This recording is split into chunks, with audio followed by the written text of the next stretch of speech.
Hi and welcome to Enscape for Sketchup.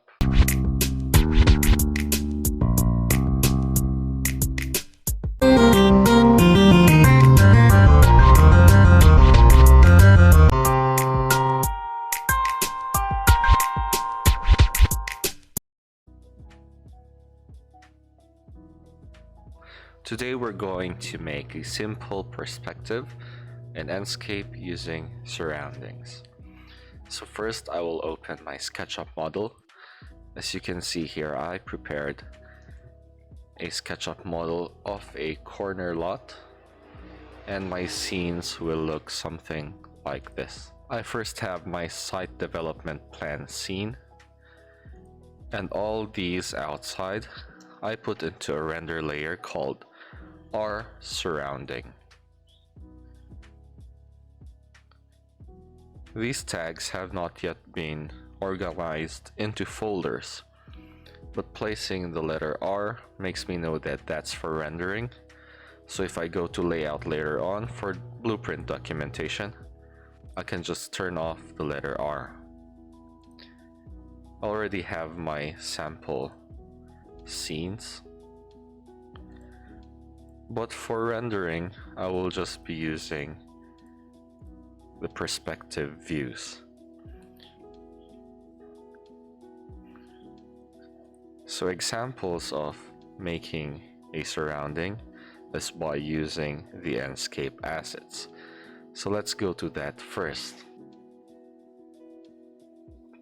So in 3.0, the assets look like this, the tree. So click on Asset Library and it brings out online assets. That means you need an internet connection. But version 3.0 has custom assets that are also available offline. So you can download this into the VIP group. Because custom assets for me loads faster, I can just search the word tree. Any keyword that has the word tree will show up in custom assets. But if you are reliant on your internet speed and connection, you can just click on this Enscape assets.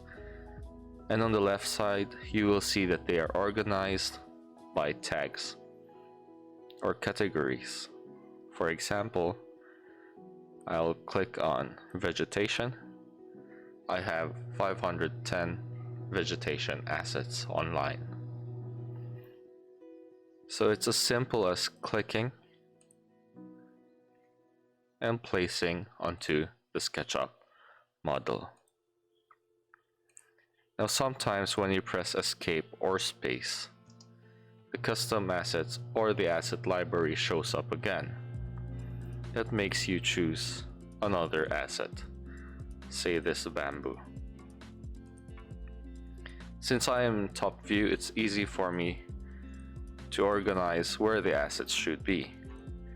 However, by rule of thumb, if you want it to be more realistic in feeling, do not make them all the same and do not align them so symmetrically. For example, I press escape and the asset editor didn't show up again. I'll have to click on that asset library one more time, which is just folded somewhere below. So it easily loads up again, and I can choose another asset, let's say such as construction. You can also add cars later on and differentiate the type of tree depending on the place you are. Construction assets are good in order to show detail. Example that there's a progress being made in the render. However, since these are not necessary assets for our marketing render, such as this road closed, we don't really have to place them. Now using SketchUp edit commands such as rotate, scale, move, you can easily edit or modify these assets. Custom assets also has the ability to change some properties of an asset in the asset editor. Because before, these Enscape assets will be read as is. There's no option to change the color, and when you scale it, it just gets stretched. While custom assets has this edit asset, so that if you have your own asset, you can customize it, and by clicking you can also change its properties. But we will not go to that for now. You can download the custom assets offline, also in our VIP access. It's time to turn on Enscape. So start Enscape and it will look something like this. Now, because my Sketchup Enscape is linked with the camera, every time I move my Sketchup model, the Enscape preview also reflects in real time. So if I change it to perspective view using the tilde on my keyboard, I'm able to see the environment that I place, or the background. And if I make it orthogonal again by pressing the tilde, it turns into a white background. And this is what I usually use for cartoon render or site development previews. So within Enscape, you can see that the grass material is already reflected from SketchUp, because this material is called grass. There are certain materials where you can start off by putting reflections, such as the shininess of the metal. So just click on the metal in SketchUp. The current word here is stainless, that's why it looks a bit shiny. If I turn it into metal, it will also have a shininess, but not as much. Let's try chrome, enter, and the reflection will change depending on its reflection index. So you can see the type of shortcuts used by changing the words in the Enscape website, and I'll put it down on the description below. Aside from our grills, we can also put roofing as ceramic. So here I place the word ceramic so it will be shiny. You can also place metal, but it will look a lot shinier by default. So in order to change our material shininess, just open up the material editor here in Enscape materials. Whatever material you choose in SketchUp will be the same material to edit in Enscape. So for example, turn on the albedo and you can see that there's a bump within the Enscape material. Let's zoom that bigger.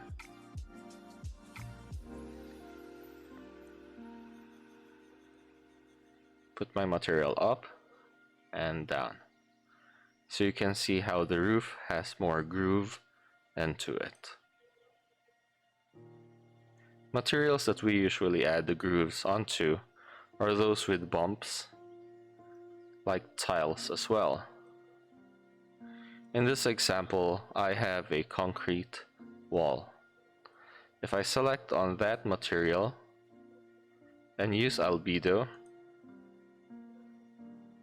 there's a tendency that this wall will look very rough, depending on the bump map and the height.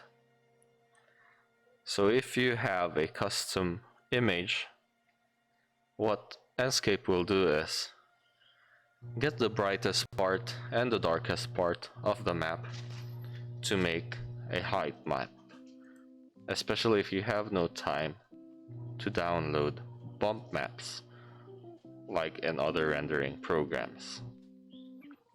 Also within this Enscape material editor, you can edit the shininess and roughness of the material. The metallicness will be a lot more reflective, and specular will be more of the reflection towards the sky. Let's say you have a light material up here.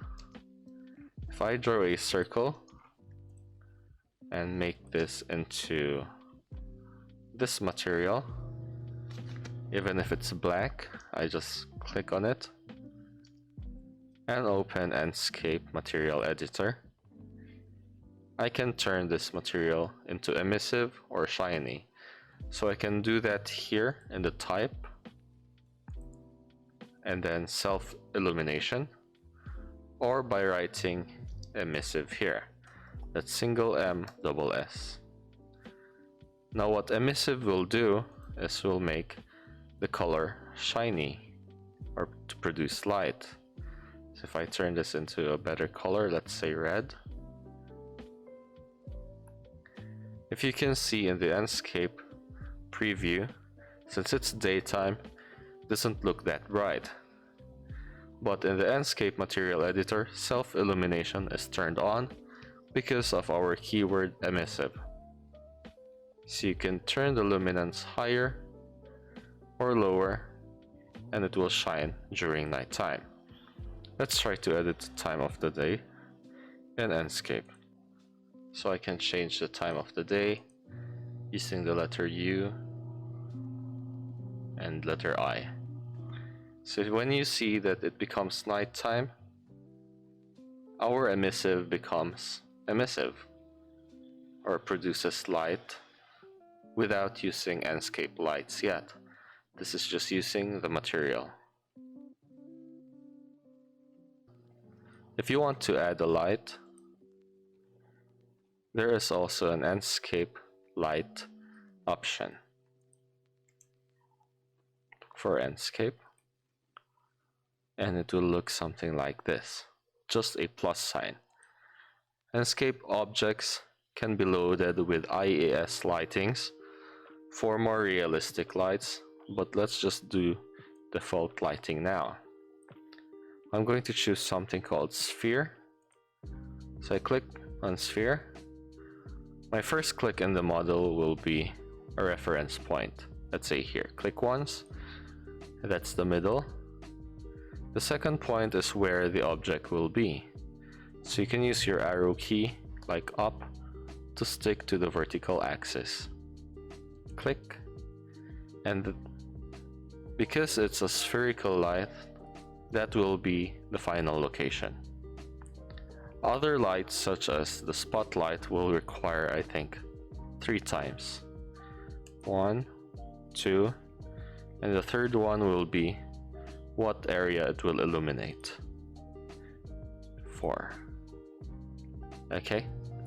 Now to edit the brightness of these lights, just click on the object and turn up the intensity.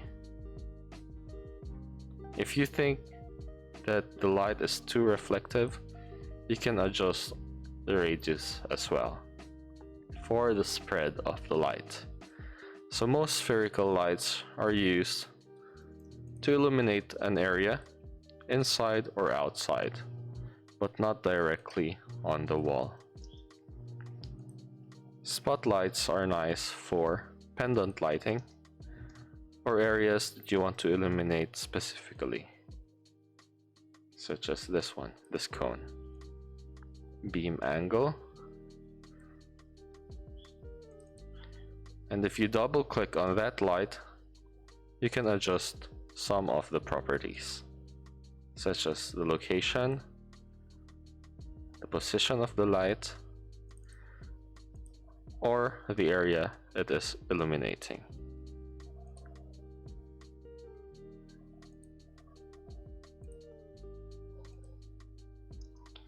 If you make copies of this light, say for example, I make a copy of the spherical light, it treats it as a component.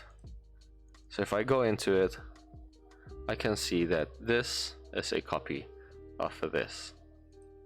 That means if I edit the property of one of the lights, both components will adjust.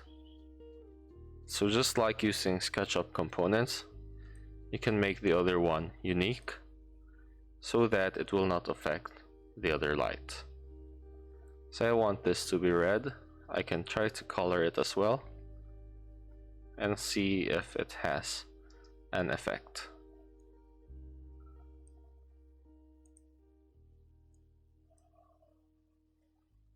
I can see a little reflection.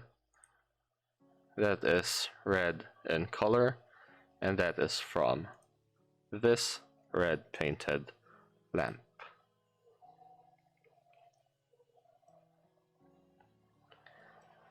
If you do not want to edit the light in the material editor of SketchUp, you can edit it in the material editor of Enscape.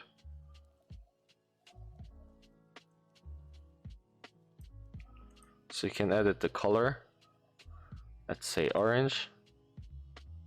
So even if the SketchUp material is red, our Enscape material will override all the properties, and this will be the one followed. You can change the luminance color as well, let's say white, and the strength of the light. Now, talking about lighting, that will be the first thing we will discuss in the visual settings of Enscape. In Enscape, you have a visual setting up here. The only thing related to our artificial lights is here in Atmosphere, Illumination, Artificial Light Brightness. So this will edit all the lights inside the SketchUp model and get its average, and you can make it brighter or darker regardless of the illumination power. So let's talk about lights in Enscape. Aside from the artificial lights as we have placed, ambient brightness is like global illumination. It's a very subtle edit, but it will get rid of very sharp shadows. Shadow sharpness as well tackles on that better, especially if you have sunlight. So let me change the time of the day for an example. Let's say this is the shadow and my shadow sharpness is up. You can see that the way the shadow hits the wall will be sharper. There, can you see that line? Because I am on 100% shadow sharpness. If I turn it to 0, it becomes a lot smoother. So I'll just put it somewhere here. Now, night sky and sun brightness usually work if you don't enable the brightest point of sun in skies. So for example, we are using a default sky. Let's say we are using the desert sky. And let me zoom out.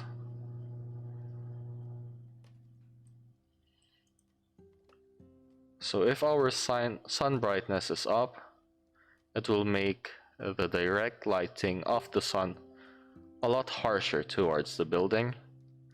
And if it is down, it will treat it like there's no sun. To edit the time of the day, we just click on the SketchUp viewport and press U or I, which you can see on the lower right being edited in real time. 1 o'clock, 1 a.m., 9 a.m., and 10 a.m. There is not much difference because our sun has no brightness. So if we put our sun brightness in the middle and change the time of the day again by pressing letter U, then we can see that the sun is actually rotating, morning and nighttime.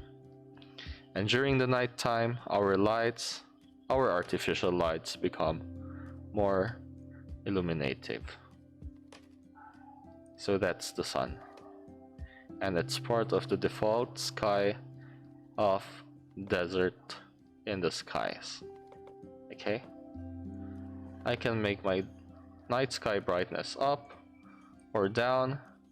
It will not have much of a difference depending on which skies you're using and which is being illuminated. The third option for lighting is the exposure in the main tab. Now exposure is more of the image, and if auto exposure is on, even at night you will be able to see some objects. Okay? But during daytime it might be too bright. See that?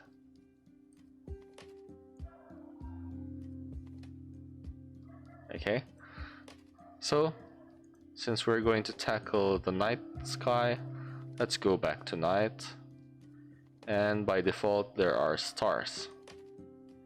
Now let's turn up night sky brightness, and you can see the building with the stars. However, it may look cartoonish without your artificial lighting. So let's start to turn our artificial light higher, and if you see this kind of glare, that might be something to do with the lens flare. So in image you have effects here that when the light is facing the camera directly, the lens flare turns higher. Okay, now we're done with the illumination, sun brightness, night sky brightness. We can go to our corrections or post-production. Highlights will make the brightest parts a lot more in contrast. Let's say the color white and even the clouds. Shadows, on the other hand, will make it darker or faded. So you can turn that up or down. So a darker shadow might be more realistic depending on the view. Example, you don't like to show much of the car, or you haven't modeled it completely, you can turn the shadow down, also to highlight the edges of the road. Saturation will be the value of color, so you can put it a little lower to be more realistic, or higher for marketing attraction. Temperature to the left will be warm and to the right will be cool.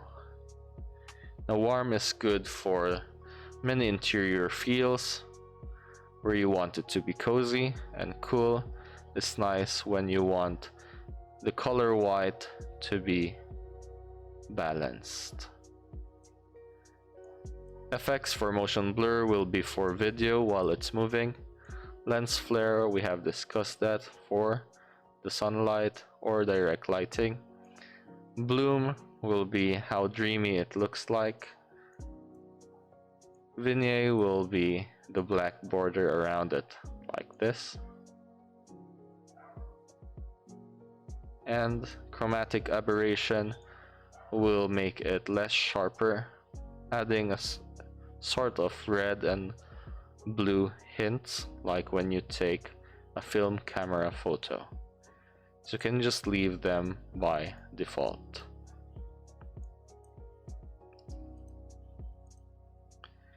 Next we have the sky. You can turn on the white background or turn it off.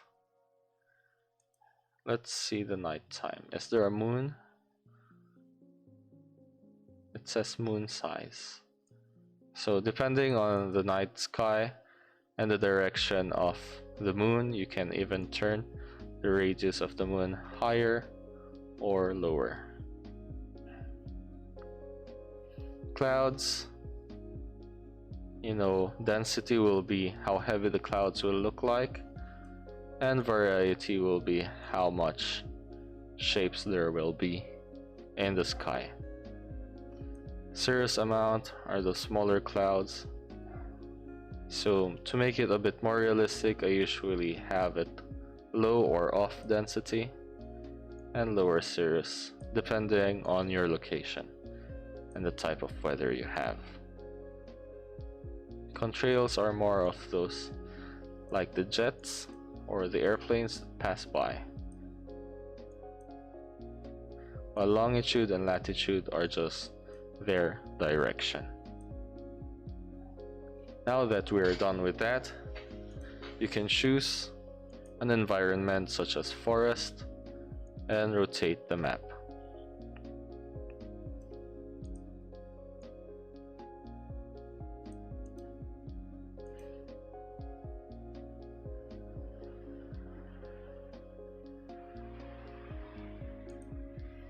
However, if I choose a skybox and download something that is called an HDR from the internet, there are a lot more different maps that you could choose from different websites.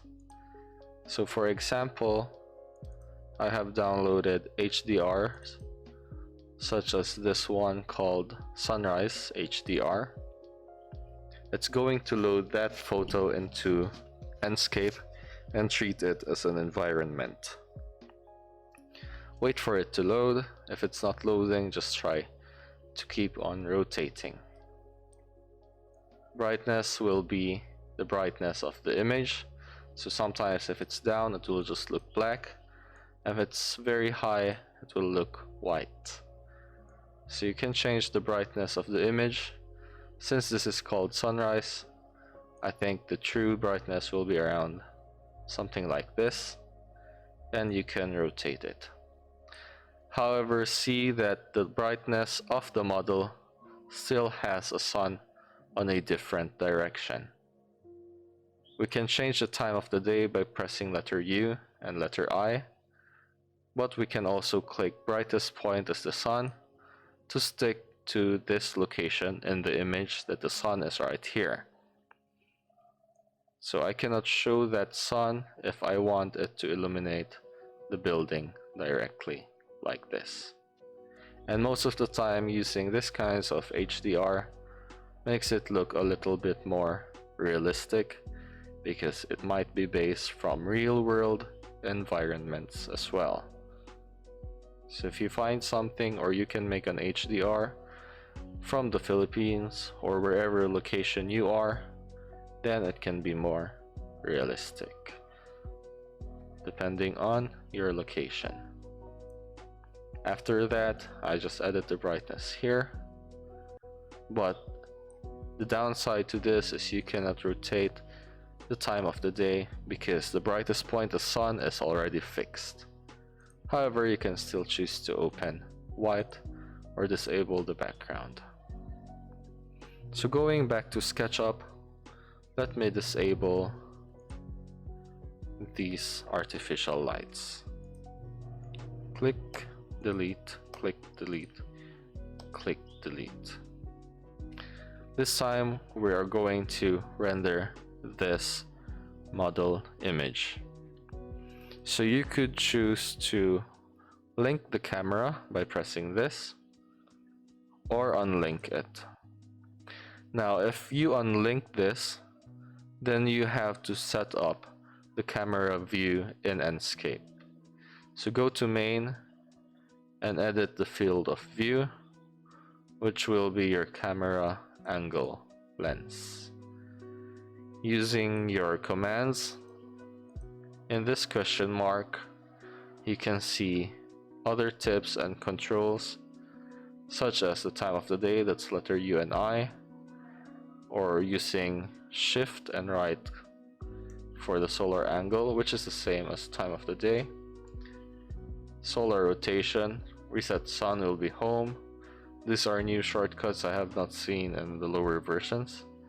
Standard views by using your keyboard numpad 8, 5, 4, 6, and 2 for your left, right, top, front, and back view, I guess. So using your WASD, you can move forward, backward, right, and left. Hold down Shift and do the same thing to make it faster. Hold down Control to make it more faster, a little bit faster. Use letter E to go up, Shift E to make it faster, Q to go down, QE to make it faster. Now currently my camera is flying, so if I press space, it walks down to the ground. Now walking will allow you to be able to collide with objects. So you cannot pass by, you cannot go inside, and there's no jump feature. This is nice when you are making walkthroughs and you don't want to pass by walls. But if you want to pass by walls, fly up again or press space in order to go through the wall. But in animation, passing by walls like this might not be a good transition.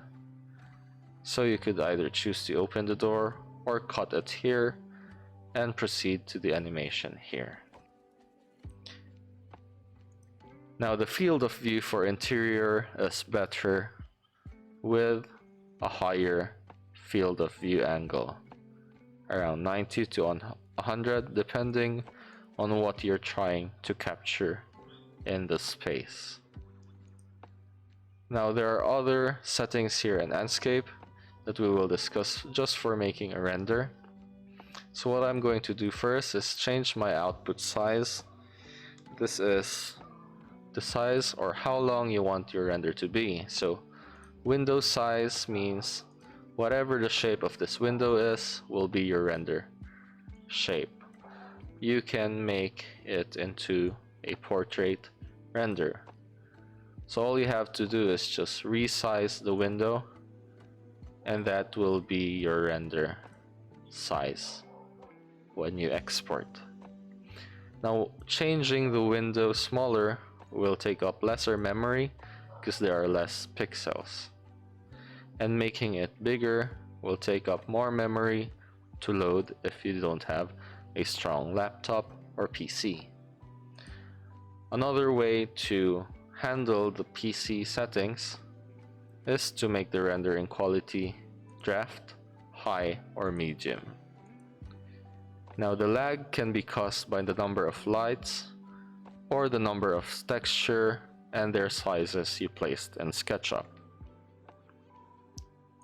For now, I will choose Full HD, which is 1920 by 1080 pixels. That's 2K resolution, good enough for a laptop. You can change your file format to JPEG, which makes it already a rastered picture, or PNG if you want to keep on exporting this and editing it later on, such as in Microsoft Word or Photoshop.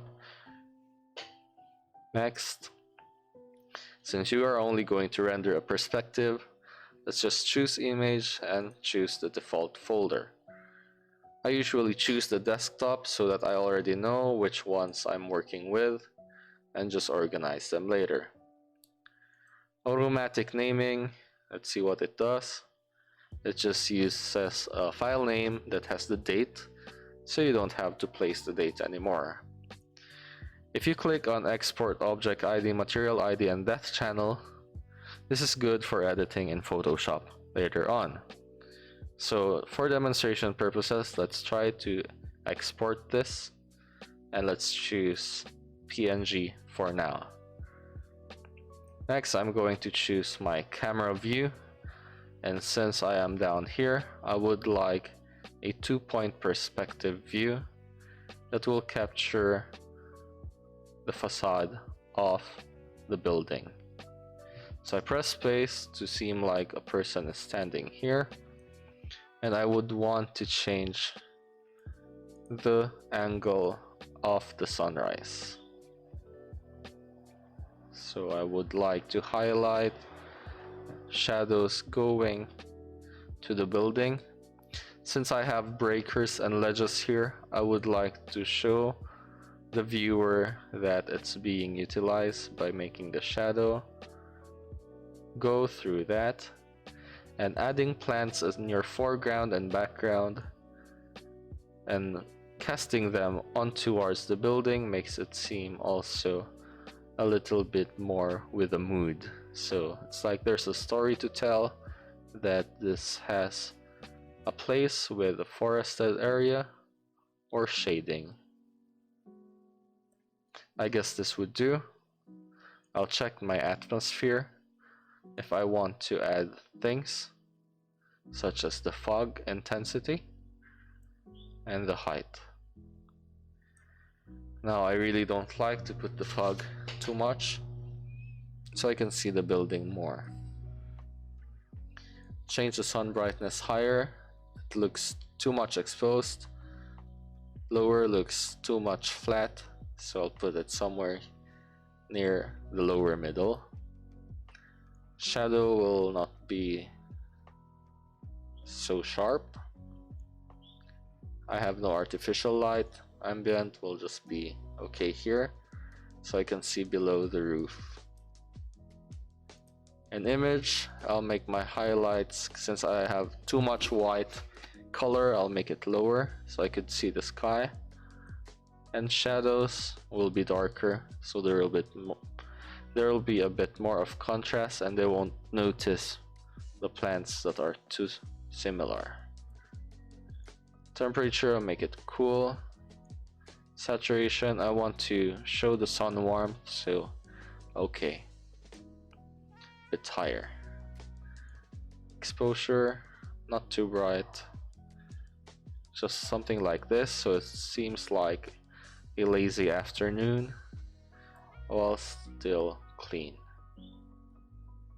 Okay, and for my export I would like to choose ultra quality and 2-point perspective for my camera, so all my vertical lines are straight. Perspective will make it 3-point, and orthographic will make it flat. So I'll choose 2-point perspective and readjust the camera.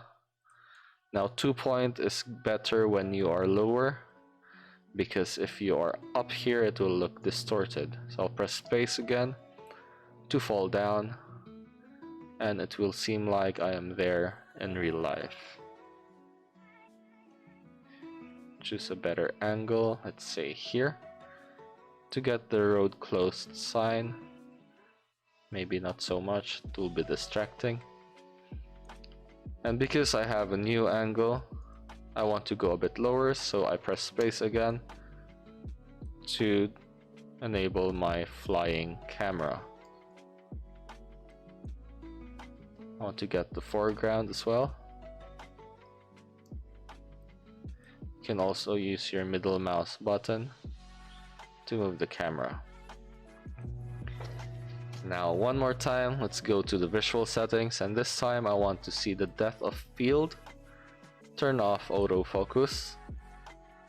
If I turn this on, I could adjust the focal point to the foreground, midground, or the background. So let's say I want my focal point to be where the railings are, and turn the depth of field a bit lower. So it blurs out the foreground or my grass, but still maintains the clarity of the building. And my sky one more time. See if we have a better angle of the sun. Maybe like, I don't want to highlight the wall down there too much, so I can make it darker. And then time to render. So you can add the shortcut for render in render window settings here in input, and just go down. My shortcut is Ctrl R. So you could either export it from here, up here, as an executable file, or a JPEG. So I'll use this one. screenshot or Control R, and it will start the render process. Now that our Enscape render has been done, it took around 5 to 10 seconds. Let's go to the desktop and see how it looks like. I'm going to put this into a folder called sample render. Sample render, enter. Place this into that folder where we can see how it looks like. Render, which is this one. You could see how the focal point blurred the foreground. Our texture is still flat here. We have some shiny textures from the materials. We have this image and SketchUp component that's a 2D plant. We have our pedestrian gate. Now this one has to be edited or removed because we just used that for a sample demonstration a while ago. We did not see the car, just the butt. And we have the sign here, road closed but on the opposite direction. Okay, so the photo editor I'm using now is Picasa. So when you download this in the VIP access, it will be your default viewer. If you wish to annotate from here, just click on Edit in Picasa, and you can send this over to the client by annotating some, let's say, text. Change the text color to white and put exterior perspective if you don't have time to do it in layout. Or you can press export down here and add your watermark. Say imagine oceans, and you could resize the picture quality, let's say to 1600, and export. Now this color will turn black if the background is white, and since the background here is dark, it will turn white. That means if you have no time to add text, you can just export it with this watermark instead.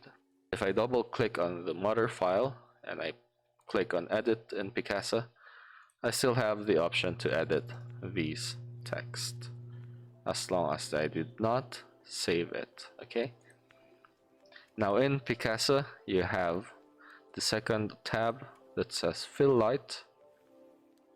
So if you're not able to do this in Enscape or your exposure was wrong, you can just enhance it here.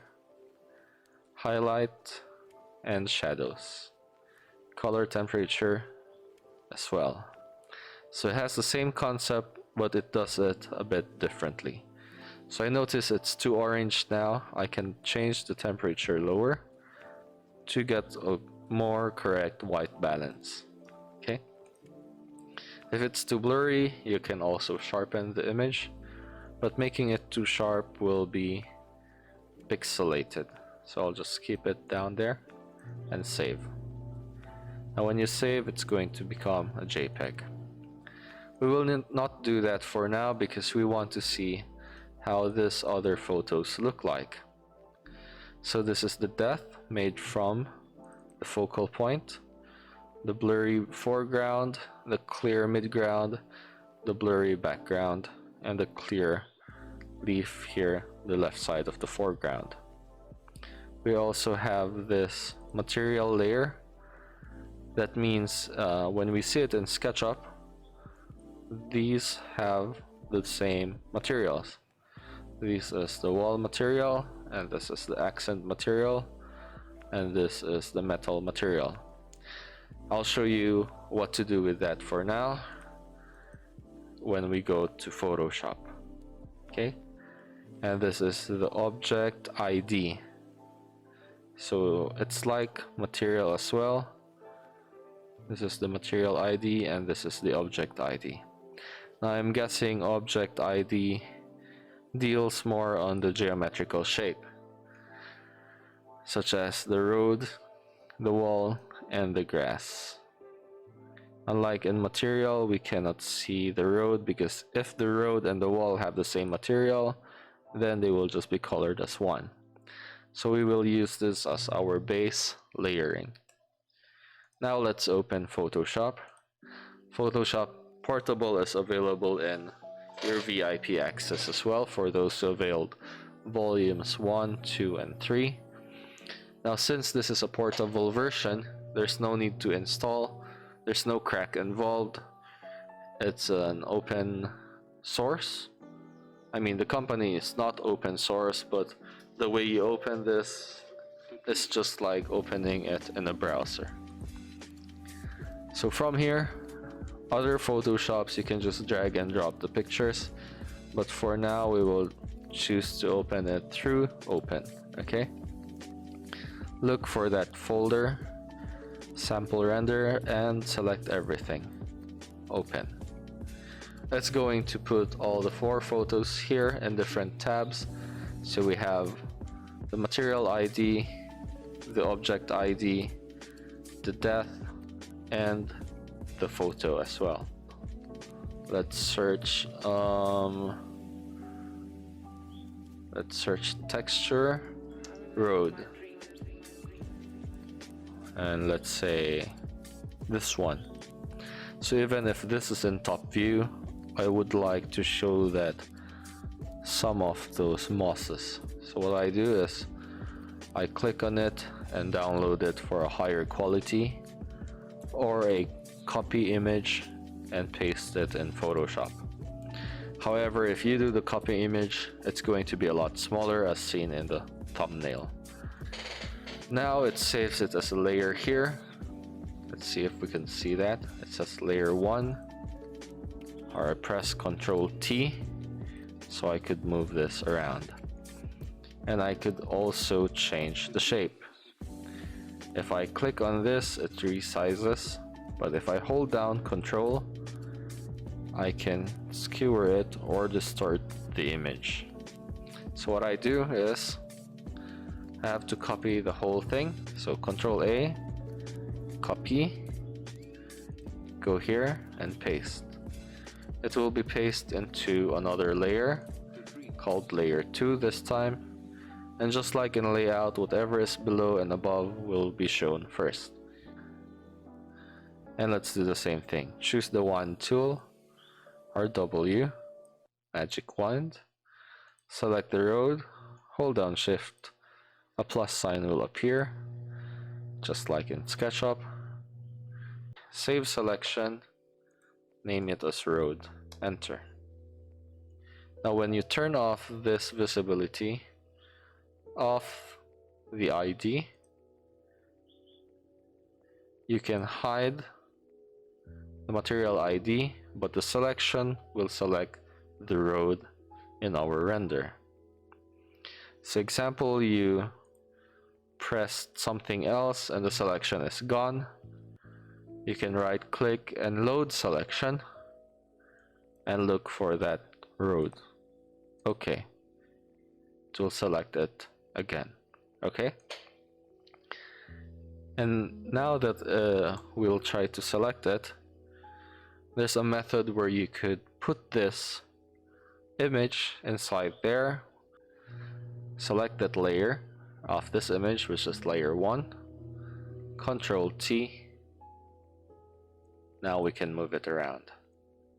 So let's just lay it over here for the meantime and try to cover up the whole road by stretching it and pressing enter. Now the next thing we do is load selection.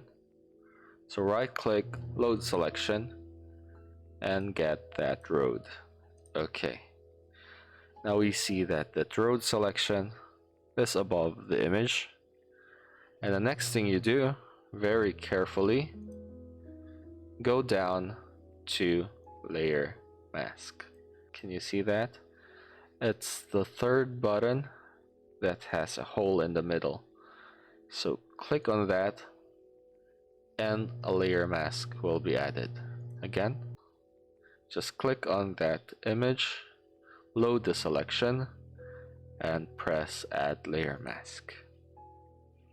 Now if you see our layer, so I'll try to zoom by pressing Alt and scroll. Our road texture has been changed. buy a photo from Google instead of from our SketchUp scene. If you see to the right, the mask is our selection from the material ID earlier.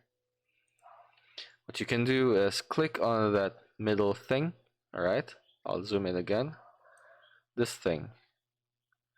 You have to click on that to unlink this image from the mask. Why do we have to unlink that? We have to select the image part, which is the left part, okay? Control T. You will see that the image can move around inside the layer mask. So if I zoom out, since we have a selection on the left as well, see? So that's nice if you're making like thesis boards, conceptual diagrams, or just trying to put some art into your 2D production. Let's say I like that stonework that I just saw, something like this. Duplicate will be Control J, and I can Control T to put that beside Enter. Alright, I can select both by holding Control T, and I could make this like this. Just distort it a bit. Let me duplicate one layer. Control T, so that's this one. Put it down here. Enter. I press the lowest part, hold them Shift, and the highest part of these images.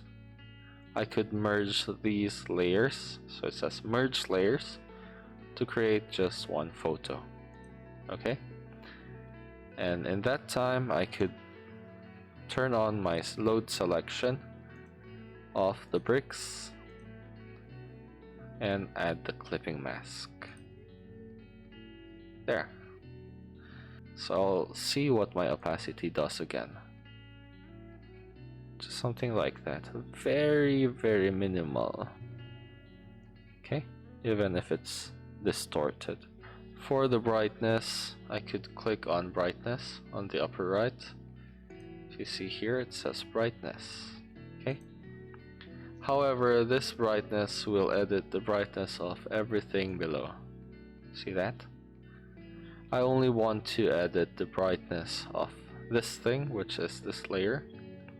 So I hold down Alt and click when it becomes an arrow. See that? Click. So that brightness will just edit this specific layer. Okay? Now I learned all of these things from YouTube, so you could YouTube our other power users of Photoshop. I'm tempted to add something like a lens flare. Let's see if we could do that. Go to background, filter, render, lens flare, and it's very small actually, but you have to guess where the light source is. Change the lens flare style, just put it out of the picture like that. Okay, now we have something like this, and then just make some adjustments, and you can experiment with these, such as hue, saturation, balance. Now I don't like my grasses to be super green. I want them to be a bit yellowish like this to show some mood, and it looks like an IG filter. Control S to save, or Control Alt S. Let's try JPEG. To ask you maximum size, just press OK. Now in Enscape, you see our road is flat and our material here is concrete. And in Photoshop, we have traces of bricks and road like this, a little color adjustment, and a lens flare.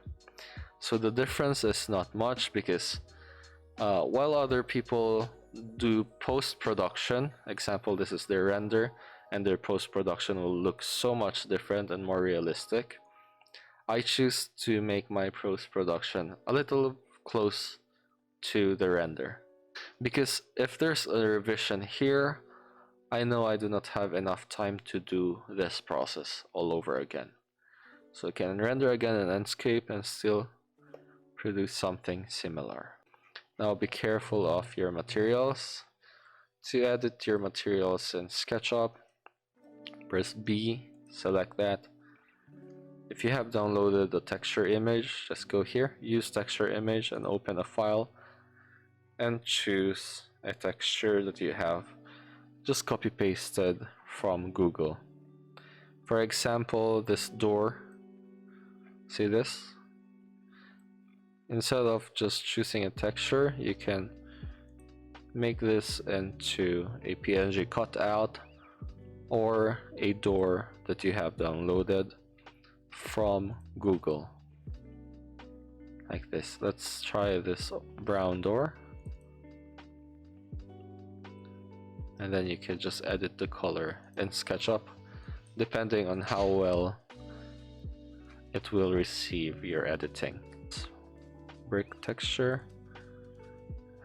there, something like this. Sun becomes a lot calmer, and this will be for marketing. We can see the dark side and the bright side. If I go back to SketchUp, since my camera is linked, it's going to change my current view. So I'd like to save this scene so that I can go back to SketchUp. View management is F, oh yeah, or here. So F, I have my scenes from SketchUp here. I'll create a new view called perspective. Look what happens when I move SketchUp model.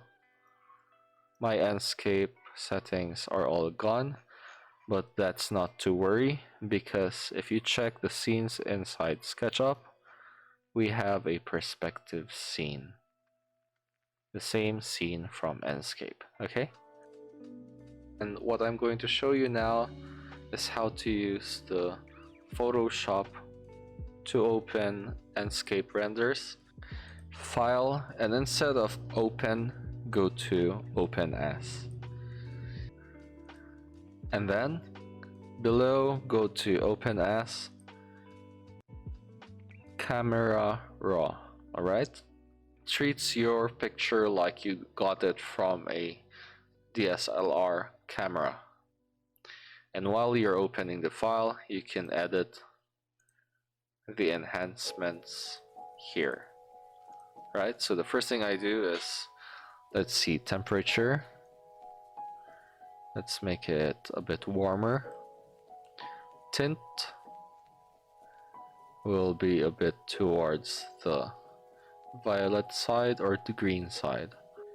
And then whites will make your white color more white, and blacks will treat your shadows darker or lighter. You can see details in the shadowed areas. And clarity will be the sharpness. Too much will make it too sharp, like an HDR, and too low will make it bloomy, okay, like in Picasa. In the next page, you can change the highlights as well, if you're meticulous about that. The sharpening, noise reduction, but I only use this for my colors because it has more control than the adjustments here. I choose to make, example, this grass is popping up too yellow. I can change the color here to green or orange. Alright, this might be okay. So if you have blue, always contrast it with orange. Okay, so this is final render 2 and 1. So 2 looks like it's more marketable, looks more cozy and warm, while 1 can be more for my creative shots. We have some texture. Looks better than placing it in Photoshop and looks more accurate. Since it's for marketing, I do not put dimensions because if I place dimensions here and they're going to market it over in Facebook or Instagram, then another contractor can just copy this and build it without you knowing, okay? So I place my signature planning style here, which is the pipe chase, so that my comfort room, even if it's in the middle right of the house, will have concealed pipes. There's no pipes exposed outside. The doors, I'll have to label the main entry here by rotating it like this and making it bigger, okay? Around here, or lounge. Save. Create collage. Good. So I guess I'll just upload this directly toward my phone and edit it there for Instagram. Okay. Send this over to Google Drive. Google Drive, sync this folder, and it will show up in my phone so we can have some content for IG. So I guess that's it. I'll see you guys, and thank you for your time.